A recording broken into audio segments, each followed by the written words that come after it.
We are minutes away from the Consumer Price Index releasing the latest numbers for July. This one is going to be incredibly critical given we are making every single measurement about what is the Federal Reserve going to do next. Of course, we are coming off of the heels of a pretty disappointing jobs report and even calls out there for the Fed to do an emergency rate cut given the rise in unemployment. This inflation number today is going to help advise us a little bit more as to what we're looking at. And I am joined by the Econo Queen herself, Kathleen Hays. She is the editor-in-chief of Central Bank Central. Okay, Kathleen, the numbers came in. So I'm going to go ahead and look down at my laptop here and read for a little bit.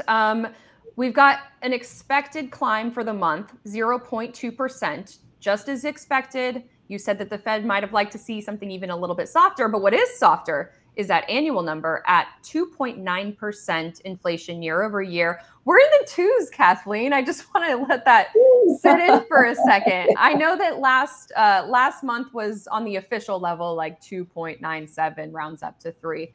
But this is a big moment to see that 2 in front of all of this. And then if I look at core did exactly what economists expected. It rose 0.2% on the month, and it is up 3.2% on the year.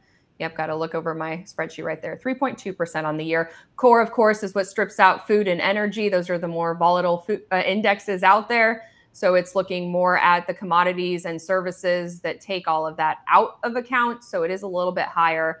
Do you have it in front of you, Kathleen? What are you seeing? The CPI for all items, 0.2% in July, and shelter costs were actually up. That's a bit of a concern because people are waiting for implied rents from the mortgage you pay, et cetera, to soften up.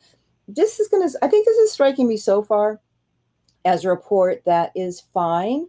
Certainly if you're a Dove, this is a good enough report to say it's going to continue to come down. Don't worry, we can cut in September. Policy, if you look where the funds rate is, the key rate for the Fed, it's still restrictive.